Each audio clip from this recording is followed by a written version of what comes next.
تعالوا بقى النهارده نعمل مع بعض السمك البلطي كده بطريقه تحفه. ازاي بقى؟ هوريكم ازاي يطلع لونه فاتح كده وفي نفس الوقت مقرمش وطعمه تحفه. هوريكم التتبيله، هنعمل تتبيله خطيره، وازاي برضو رز الصياديه يطلع معانا باللون التحفه ده. يلا بينا اوريكم عملت ازاي. انا هنا هجيب ايه؟ اول حاجه هنعمل التتبيله، هجيب معلقتين كبار من الثوم، عليهم ليمونتين. يعني ايه، على حسب بقى الليمونه، ممكن ليمونتين 3 لو الليمون صغير. وحطيت فلفل رومي وفلفل سبايسي وفلفل احمر. انا عشان كان عندي الفلفل الاحمر حطيته، انتي مش عندك يعني مش شرط. تمام، انا عشان كان موجود عندي. خلاص هنحط بقى كده في الكبة، وهنجيب بقى البهارات بتاعتنا. طبعا ايه، دي تتبيلة فلازم تبقى حادقة شوية، فهحط معلقتين من الملح، وكل اللي جاي بقى معالق صغيرة. هي الملح اللي هياخد معلقتين بس. خلاص هحط بقى معلقة بهارات سمك، فلفل اسود، كمون، كزبرة. بس ما حطيتش اكتر من كده. ونضرب بقى كل الكلام ده حلو مع بعضه كده. دي كانت بهارات السمك. نضرب بقى كل الكلام ده حلو. لما تحس ان هو خلاص داب كده واختلط، هنحط معلقتين 3 من الزيت كده، ونديله ضربة كمان بسيطة، يعني ما نكترش، هي ضربة خفيفة كده وخلاص. ونحط بقى، تلاقي التتبيلة معاكي تحفة زي ما انت شايفاها كده.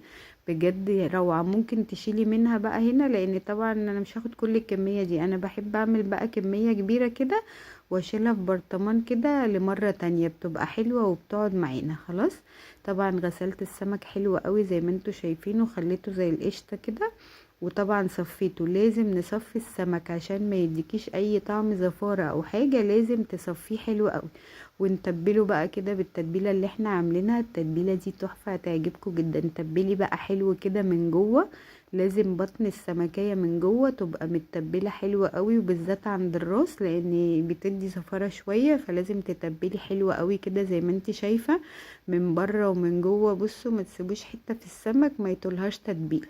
خلاص هنتبل بقى كل الكميه اللي معانا كده، وندخلها بقى التلاجة ساعه كده، يعني اقل من ساعه، قبل ما نعمل مثلا الرز والسلطه نبدا نحمر.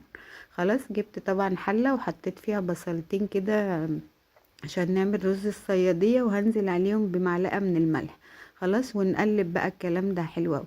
هنسيبها بقى لغايه اما تاخد اللون ده. بصوا اللون ده يبقى هيطلع معاكي الرز ذهبي. تمام، لا انا عايزاه غامق شويه.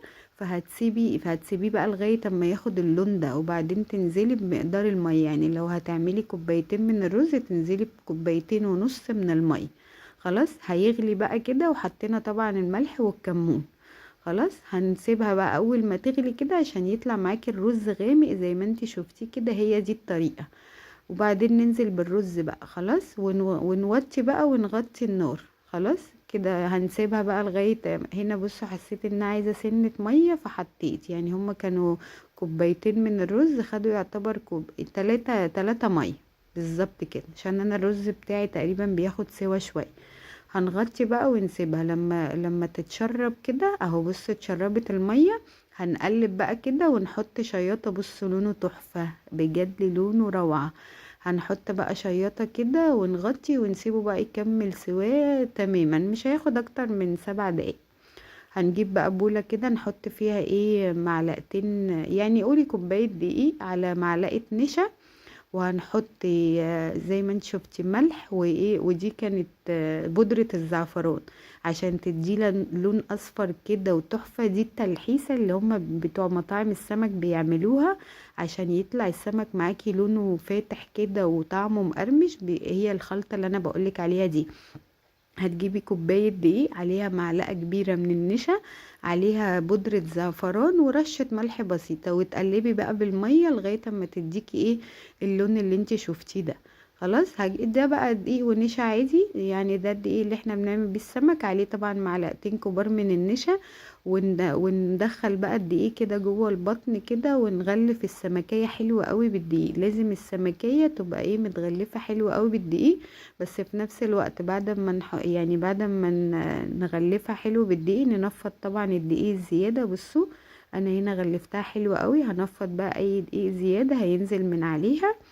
وبعدين يعني بعد ما اعمل الكمية كلها اروح جايبة بقى ايه شوكة كده عشان ايديكي ما تبصمش يطلع معاكي تحفة. هننزل بقى في التلحيسة اللي احنا عاملينها دي وعلى الزيت على طول بجد، يعني جربوا الطريقة دي هتعجبكم جدا. نقول التلحيسة دي مع بعض تاني: كوباية دقيق، عليهم معلقتين من النشا، عليهم رش يعني نص معلقة كده من بودرة الزعفران، ورشة ملح، وايه وحوالي لتر من المية كده، ونقلبها حلوة قوي لغاية اما تدينا القوام اللي انتوا شايفينه ده.